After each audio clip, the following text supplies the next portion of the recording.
con todos, un gusto para mí estar el día de hoy y vamos a hablar sobre la ultrasonografía y el manejo de la respuesta a fluidos. Y dentro de esto nosotros debemos determinar que a lo largo del tiempo ha ido evolucionando de una manera bastante importante la monitorización y ha evolucionado tanto que el manejo en general en la actualidad la debemos realizar con este tipo de instrumentos. Y dentro de esto el doctor Eugene Braunthal nos determina que prácticamente la insonación es el quinto pilar de manejo conjuntamente con la inspección, la palpación, la percusión y la auscultación. Y es por eso que nosotros necesitamos encontrar y conocer lo que se llama en la actualidad el concepto focus, es decir, que entre 3 a 5 minutos basados en nuestro diagnóstico clínico, la ultrasonografía nos permite corroborar el diagnóstico clínico que nosotros tenemos y pues prácticamente es una herramienta y una estrategia muy portátil, muy fácil de hacerla, repetible, sin un grado de insonación, sin un grado de irradiación importante y por lo tanto pues está cumpliendo un punto fundamental en el manejo multisistémico de la mayoría de patologías que nosotros tenemos en la actualidad. Y tomando en cuenta que la mayoría de guías habla de que solo el 50% de pacientes son respondedores a fluidos, pues en la actualidad sabemos que tanto las respuestas dinámicas que se pueden presentar en el índice de variabilidad de presión, en la variabilidad de presión de pulso, en la variabilidad del volumen sistólico, en la variabilidad del volumen de la índice de variabilidad pretismográfico, índice de perfusión y las pruebas basadas específicamente en elevación pasiva de piernas y prueba de bolos o microbolos de líquidos, pues determina que nosotros tengamos que utilizar algún mecanismo para identificar y monitorizar a estos pacientes que responden o no a fluidos. Es por eso que en la actualidad sabemos que de por sí la paciente obstétrica, por sus cambios fisioadaptativos y por sus alteraciones en general, empieza prácticamente en la fase de la curva en la cual es no respondedora. Y al ser no respondedora, nosotros con más razón debemos realizar una valoración específica y adecuada para determinar qué paciente responde a los fluidos. Y más aún, sabiendo que muchos de los metaanálisis, y que es un metaanálisis determinado en pacientes con choque hemorrágico, encuentran que los patrones restrictivos versus los patrones liberales, la sobrevida, pues, laboratorios como la hemoglobina, el hematocrito, las plaquetas, y más aún los marcadores de hipoperfusión y severidad como el lactato, el exceso de base y patologías que determinan la mortalidad de los pacientes como el síndrome de disfunción multiorgánica y el síndrome de distrés respiratorio son mucho menores en cuanto al uso de las técnicas restrictivas versus las liberales y por eso debemos iniciar el manejo con este tipo de técnicas. Es por eso que esta prueba, la prueba de elevación pasiva de piernas por medio de diferentes valoraciones ecocardiográficas, es la que mejor valor predictivo tiene y es la que mejor resultado nos daría, tomando en cuenta que debemos determinar qué paciente responde o no a fluidos. ¿Y cómo empezó todo esto? Con la determinación de varios protocolos, dentro de los cuales en la actualidad la variación del pico sistólico de la carótida, por ejemplo, o la valoración del BTI, del integral velocidad-tiempo, en el tracto de salida del ventrículo izquierdo e incluso uno extrapolado al tracto de salida del ventrículo derecho a nivel de los grandes vasos en la vista para eje paraesternal corto, pues nos determina un buen corte y una buena sensibilidad y especificidad para ver qué paciente puede o no responder a fluidos. También el diámetro de la vena yugular ha sido extrapolada de la vena cava, la cual ya se considera un patrón estático y ya no dinámico en respuesta a fluidos. Sin embargo, hay mucha controversia entre seguir utilizándola o no. Es por eso que esto inicia por medio de este protocolo, que es el protocolo FEI, en el cual nosotros tenemos la valoración tanto de un eje paraesternal largo y corto, una apical 4 o 5 cámaras y un subcostal, en lo que nosotros conocemos como la valoración del ojo por ciento. Es decir, que la valoración cualitativa que nosotros podemos realizar para determinar cómo se contraen las estructuras cardíacas, cómo se forma en este caso el apical 5 cámaras, como pueden ver en la diapositiva, ¿sí? En este caso un apical 5 cámaras, la relación BD-BI, cómo se contraen las cavidades cardíacas, pues determinaría que el paciente responda o no a fluidos. Y este eje paraesternal largo lo hacemos por medio de una valoración a nivel del tercer o cuarto espacio intercostal con el eje o con el señalizador del transductor mirando hacia el hombro derecho, en el cual nosotros hacemos una valoración específicamente de los diámetros del ventrículo, tanto derecho como izquierdo, de la relación del BD con el BI, de la valoración específicamente a nivel de este eje paraesternal largo del tracto de salida del ventrículo izquierdo, para que sumado o multiplicado por la integral velocidad y tiempo nosotros tenemos el volumen sistólico, que multiplicado por la frecuencia cardíaca determina el gasto cardíaco. Es por eso que también posterior a esto nosotros hacemos una valoración del eje corto, específicamente del eje corto, girando la línea o el transductor o la señal del transductor en el sentido de las manecillas del reloj hacia el hombro izquierdo, para determinar una visualización de los músculos papilares a nivel mitral o a nivel de los grandes vasos, en donde nosotros podemos hacer una valoración específicamente de la aorta, la aurícula izquierda, ventrículo derecho, el tracto de salida del ventrículo derecho, en donde podemos hacer por medio de un Doppler pulsado la valoración del BTI a nivel del tracto de salida del ventrículo derecho, a nivel específicamente del tronco de la pulmonar. Y es esta relación BD-BI que nosotros tenemos 2:1, o prácticamente el signo de la dona y el signo de la media luna, representando al ventrículo izquierdo y al ventrículo derecho, con el objetivo de mantener esa interdependencia ventricular, esa relación entre ventrículo derecho y ventrículo izquierdo, y obviamente determinar que el paciente está adecuadamente subvolente. También la valoración a nivel del eje apical 4 o 5 cámaras, a nivel del choque de la punta prácticamente en la línea media clavicular, con la valoración del tracto de salida del ventrículo izquierdo y del famoso o la famosa integral velocidad-tiempo, donde podemos determinar esta valoración que nos permite en la actualidad, por medio de varias fórmulas, pues multiplicado al tracto de salida del ventrículo izquierdo, pues el volumen sistólico y posteriormente el gasto cardíaco. Esta ventana es muy importante porque nos permite ver la relación BD-BI de una mejor manera, la punta del corazón, y esta relación BD-BI que determinaría la relación 2:1, la interdependencia ventricular, cómo se moviliza o cómo se contrae el tabique interventricular, y obviamente cuando el paciente presenta una hipovolemia, el signo del kissing o el signo del beso, en el cual se ven claramente cómo las paredes del ventrículo derecho se besan entre sí, lo que nos determinaría una hipovolemia a este nivel, y obviamente una respuesta a fluidos por medio de este tipo de valoraciones ecográficas. La ventana subcostal, y esta ventana subcostal es importante para determinar la funcionalidad del ventrículo derecho, y miren ustedes cómo se ve aquí claramente una disfunción a nivel del ventrículo derecho, y obviamente la medición de lo que conocíamos antes como una variable dinámica de la distensibilidad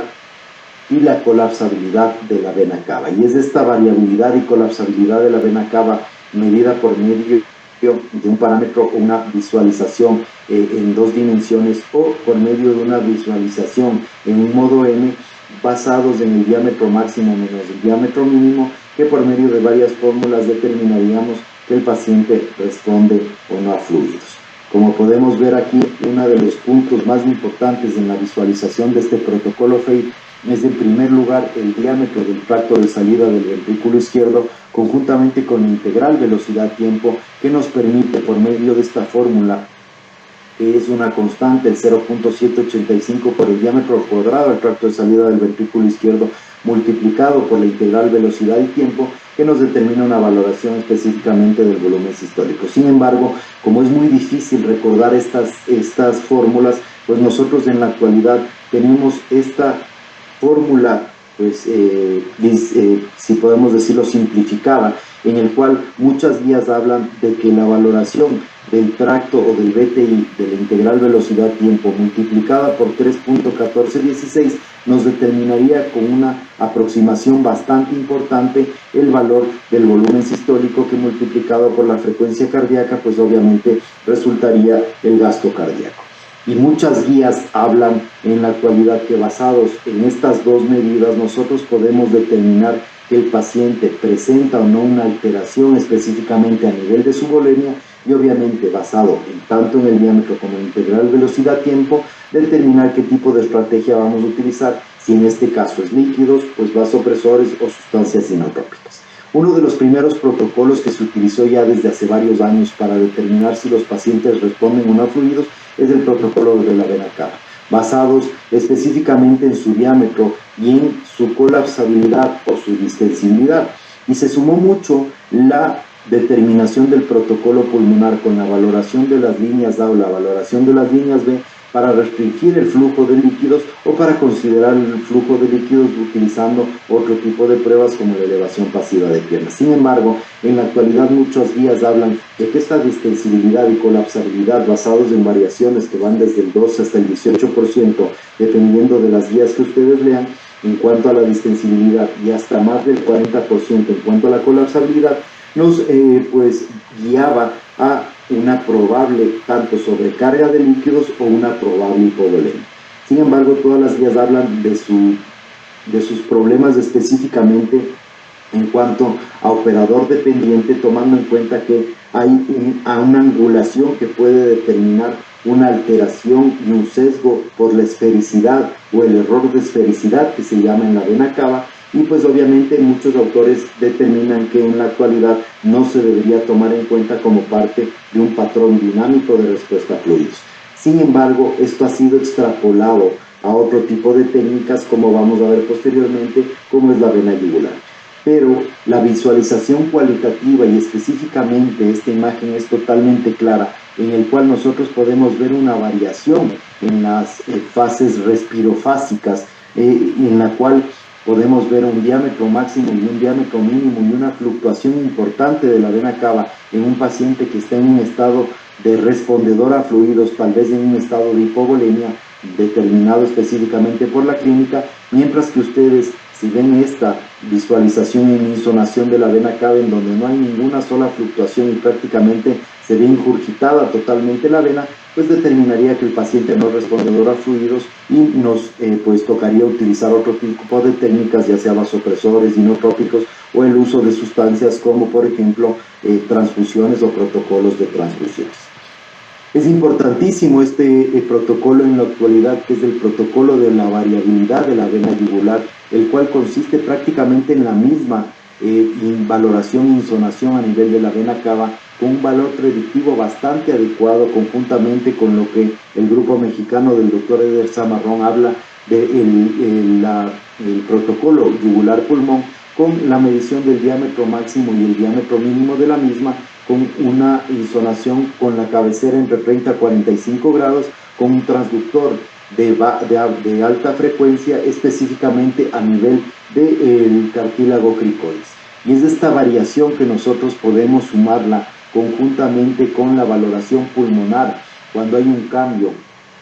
de entre el 13 al 28% de esta variación en la valoración de la vena yugular, conjuntamente con un cambio de los patrones pulmonares de un patrón A en el cual hay una relación aire-agua del 98-99% de aire a 1 a 2% agua, a este cambio de líneas B o de un patrón B o de un patrón húmedo, en el cual hay una relación alterada entre el aire y el agua a 95 a 97% de aire a 3 a 5% de agua. Y obviamente, como podemos ver en la diapositiva, con una vena cava, una vena yugular, totalmente distendida, sin variaciones como la diapositiva o como la foto en la parte superior, pues obviamente que nos determinaría una sobrecarga de líquidos en el cual deberíamos suspender la reanimación con fluidos o detener los líquidos y utilizar otro tipo de técnicas, que en este caso pueden ser los vasopresores. Esta valoración de la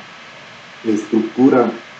específicamente y del cambio a nivel pulmonar del protocolo LUZ que se conoce en la actualidad, en el cual nosotros podemos ver una variación de este patrón, que es el patrón de líneas A con líneas hiperecogénicas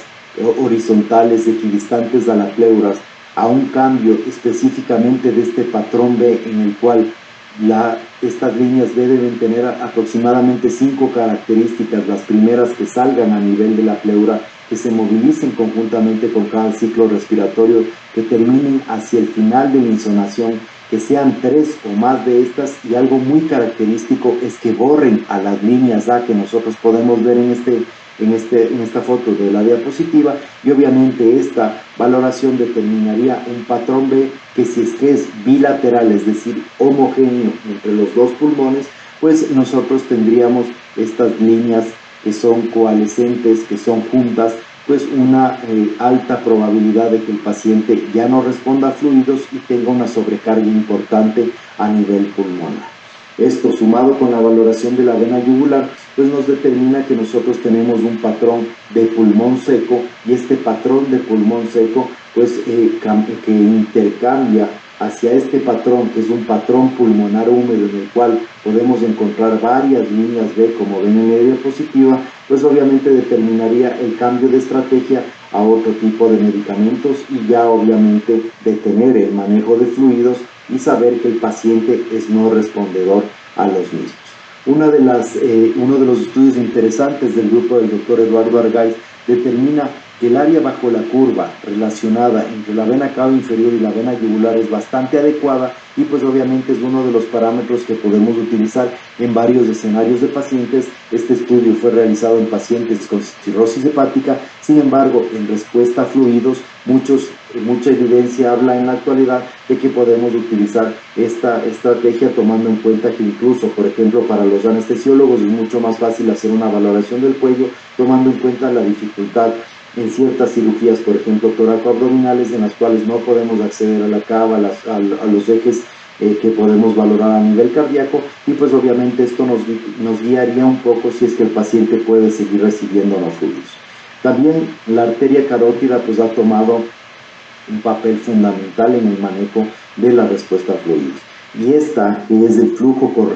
carotidio corregido, específicamente la forma y la velocidad de la onda, cuando hay una alteración de más del 14% en la velocidad de la onda después de una prueba de reto de bolo de líquidos o elevación pasiva de piernas, determina que cuando hay un aumento de más del 14% en la velocidad o más de 20 segundos por centímetro, pues el paciente respondería a fluidos. Pero es esta valoración de la velocidad del pico sistólico carotidio máximo y el pico sistólico carotidio mínimo, pues que tiene mayor valor predictivo. Y esta, cuando tiene más del 14%, determinaría que el paciente es respondedor a fluidos. Y miren ustedes lo fácil que es realizar esta técnica, específicamente a nivel del cartílago cricoides. Nosotros determinamos la diferencia entre vena y arteria, hacemos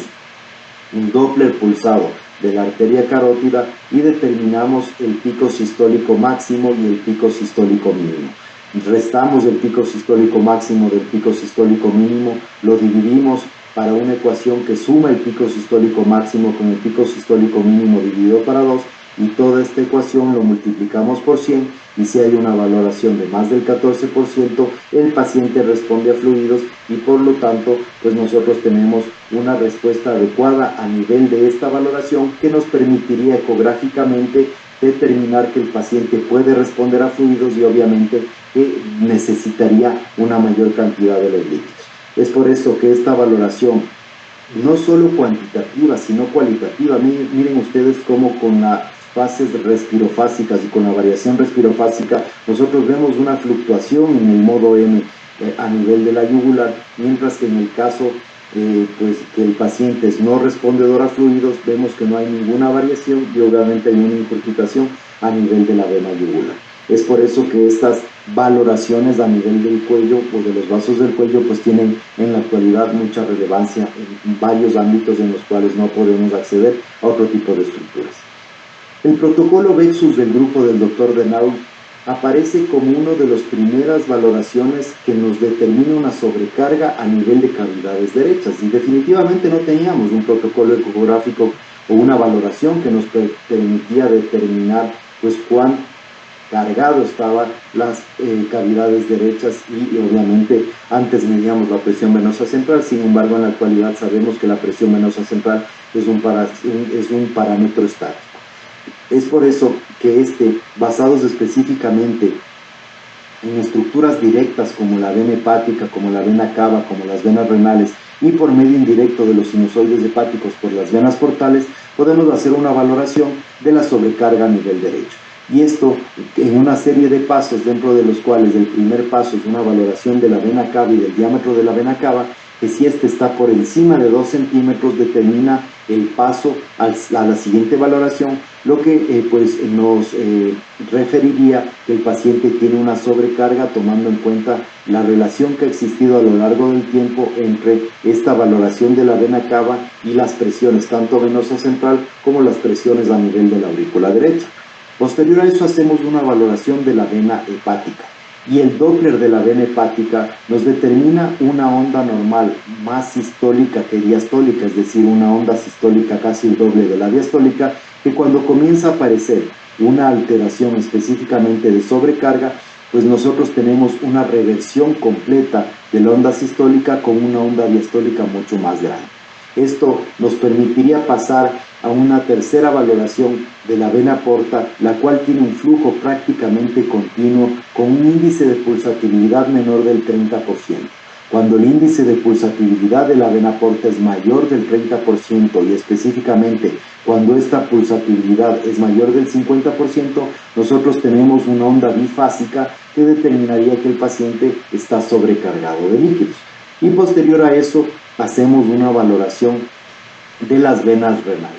Y dentro de las venas renales, las cuales tienen prácticamente un flujo continuo, nosotros podemos hacer dos valoraciones. El índice resistivo renal, que es una de las valoraciones que nos determina una probabilidad de injuria renal aguda en los pacientes que tienen alguna alteración en este tipo, y en el caso del protocolo VEXUS, hacer una valoración de la continuidad de este flujo monofásico cuando este se vuelve bifásico y tú tienes una onda sistólica y diastólica, tienes una sobrecarga mediana o una media sobrecarga anormal, y obviamente cuando nosotros tenemos una onda diastólica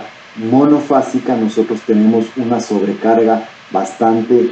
severa, y obviamente determinaría que dos o más de estas cuatro valoraciones alteradas, el paciente tiene una sobrecarga de fluidos, y pues obviamente el cambio hacia otro tipo de estrategia que deberíamos manejar o podríamos manejar. Por último, uno de los protocolos que se está utilizando en la actualidad y que es una simplificación de este protocolo VEXUS es el protocolo y la pulsatividad de la vena femoral. Y es el mismo grupo del Dr. Denault el que determina la relación y la precisión que hay en la relación entre el protocolo VEXUS completo del paso de la vena cava, vena hepática, de la porta y de la vena renal a una valoración específicamente de los flujos del Doppler de la vena femoral, tanto flujo anterógrado como flujo retrógrado, que nos determinaría que el paciente puede, o saber si el paciente puede o no responder a fluidos.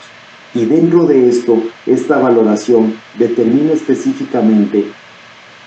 que cuando hay una pulsatividad alterada específicamente en la velocidad del Doppler de la femoral más de 10 centímetros o un cambio entre la relación del flujo anterógrado y retrógrado de más de un tercio, pues determinaría que el paciente tiene una sobrecarga a nivel de las cavidades o a nivel de las estructuras derechas. Y obviamente esta simplificación de este protocolo que lo ha realizado el mismo grupo del Dr. Denault determina que en el POCUS, al no tener mucho tiempo para insonar muchas estructuras, en este caso el protocolo VEXUS con sus 4 pasos, pues obviamente al no tener tiempo hacemos una valoración directa de la pulsatividad de la vena femoral con una buena relación o una buena correlación y una buena área bajo la curva en relación al protocolo VEXUS, que nos determinaría pues que obviamente el paciente ya no es respondedor a fluidos y necesita otro tipo de estrategia.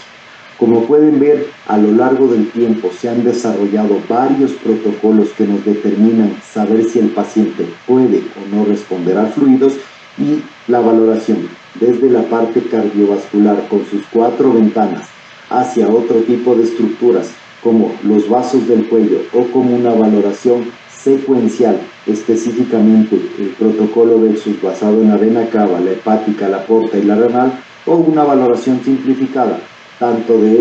específicamente con la pulsatividad de la vena femoral, o la simplificación del uso de la fórmula del integral velocidad-tiempo multiplicado por 3.14 para tener el resultado del volumen sistólico que multiplicado por la frecuencia cardíaca pues nos determina el gasto cardíaco, y obviamente estas variaciones, específicamente el DTI más del 10%, determinaría que los pacientes pueden o no responder a fluidos. Hemos hablado en estos 25 minutos pues de una serie de estrategias que podemos utilizar. Lo importante es replicarlas, lo importante es adquirir la curva para que cada uno pueda, por medio de esta gran herramienta, pues corroborar los diagnósticos y realizar lo que en la actualidad se conoce como medicina de precisión, lo cual determina un manejo basado en objetivos. Y en este caso, el objetivo es determinar qué paciente responde a un fluido, pues estos son los protocolos más importantes y los que mayor evidencia tienen, y pues les invito a que los repliquen y a que los hagan en cada una de sus unidades. Muchas gracias por su atención y pues obviamente quedo atento a todas las preguntas que ustedes puedan tener, con el objetivo de que nosotros podamos pues realizar un conversatorio de lo mismo. Les quedo muy agradecido, muchas gracias por la invitación al comité organizador y pues espero verlos muy pronto en una sesión presencial para que incluso podamos hacer los talleres de estos protocolos que cada vez tienen más evidencia y cada vez tienen más adeptos para su uso. Muchas gracias y un abrazo cordial.